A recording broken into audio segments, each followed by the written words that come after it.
How are you even going to get in? How are you even going to get in? That sounds impressive, and I'm surprised that I wrote that. I just bent the block. Oh, these girls, they wanna be ya.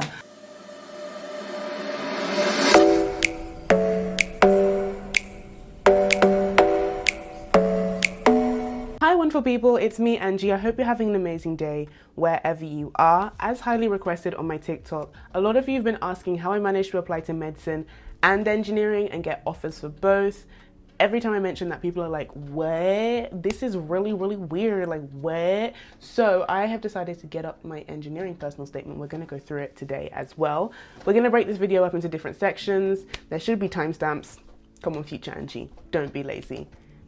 Let's do that. But yeah, I'm gonna start off with reading the personal statement because that's what you guys came for. Then I'm gonna explain like the whole process of choosing what schools to apply to. How did I go about even deciding on engineering? And yeah, so let's start off my personal statement. I do want to say I broke a lot of rules here. You're not meant to start a personal statement with a quote. And that's exactly what I did.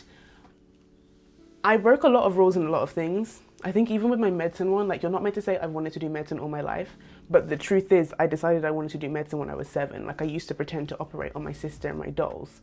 So like if it's the truth for you, obviously it's a risk. I'm not telling you to take a stupid risk, like do it well, but let me not ramble. Let's get to the personal statement. Hopefully Editing Angie will get this on the screen. I highly doubt it because Final Cut has been beefing me for the past 2 months. But anyway, here we go. Continually great opportunities, brilliantly disguised as insoluble problems, confront us.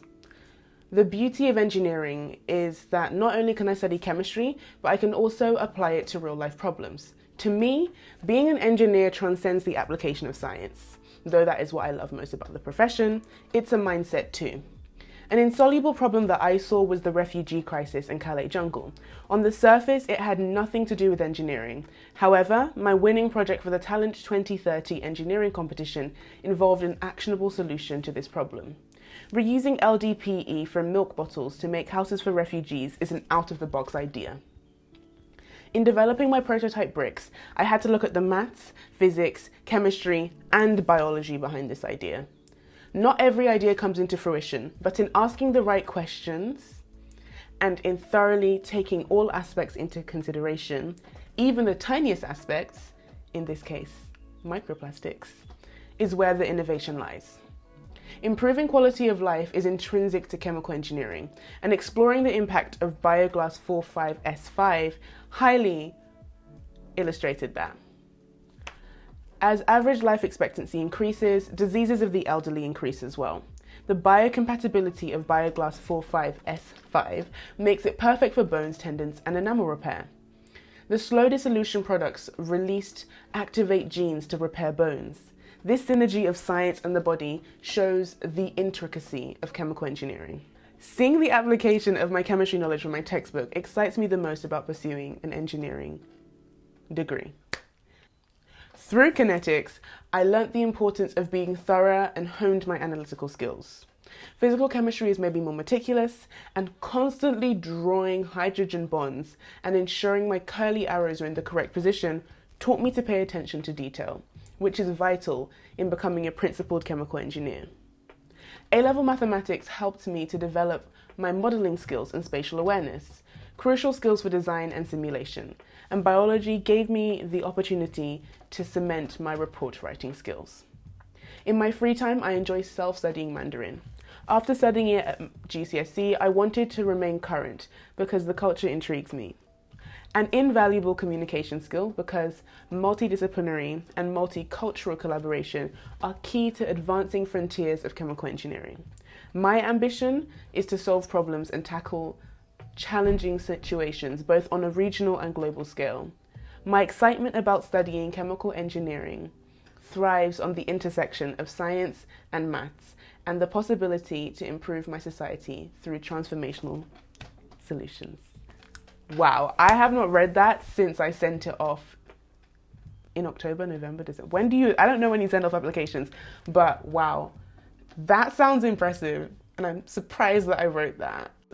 The reason I decided to apply for chemical engineering is because I'm a divergent, I'm extra. Basically, most people who apply to medicine, their fifth option is something very similar, like biochemistry, biomedical science. I didn't want to do anything in allied health or near medicine. I was like, it's medicine or something completely different. That's just me and my personality. Everyone is different.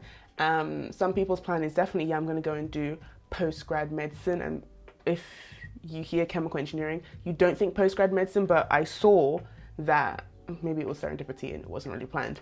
But yeah, some med schools were like, come in, cool, just pass that exam, we'll let you into post-grad.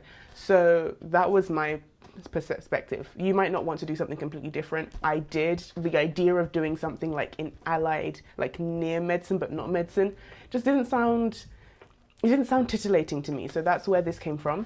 The first thing I had to do was research really, really well when I decided I wanted to do this. A lot of people were saying, don't do this. And I didn't listen to them. So what I decided to do instead is I went through and I looked at different chemical engineering courses to look at the actual syllabus and what we'd be covering, because the idea of chemical engineering sounds great, but the reality is that every course is different. It's not like with medicine where there's a lot more similarities. You will do anatomy, you will do physiology. My background in chemical engineering, it's something I've been exploring since about year 10. My dad did chemical engineering for his first degree. I have a lot of chemical engineers around me, so that's why I chose this rather than biomedical, biochemical, other types of closer to medicine engineering. But yeah, in the courses, I looked for who has the most biology and chemistry and things I'm interested in. So like, who cares a lot about the environment, who has a course that suits me. And I think that should be something you do for any degree you go for, but I wanted to make sure I wasn't going just for a degree where it was straight physics, straight computer science, straight maths, because a lot of them are like, here's a tiny bit of chemistry, go and do an engineering degree. And I wanted to make sure that it was something that I would still be fulfilled in and still enjoy and still be able to deal with. At that point, I wasn't as confident with my physics, but you know, now I've accidentally become a physics tutor. Don't know how that happened. And now I'm like, okay, maybe I could have survived in a physicsy course, but then that was what I was working with. I called the universities. I don't know why people are so scared of this, but you need to call your universities to know what they say. The difference between what's on the website and the reality can often be a lot. It can often be a lot. And I had this experience in med schools as well, but that's a story time for another day. But yeah, I called them up and I was like, look, what can we do? Some of them were like, if you do foundation course because you haven't done physics, that's cool. Others were like, you did so well in physics GCSE that honestly, you'll be fine, you'll catch up. Everyone had different perspectives. Then I settled on 2 different schools, and then I moved to emails. I think a really important thing is having receipts. Oh, the tea, the drama.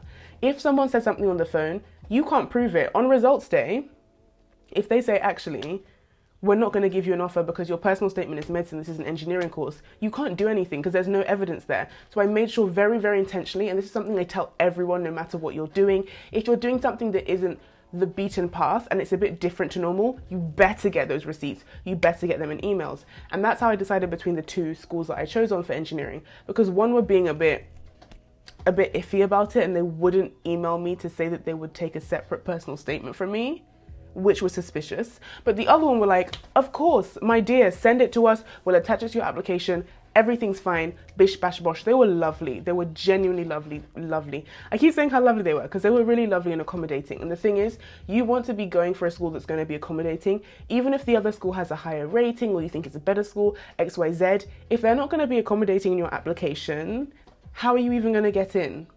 How are you even going to get in?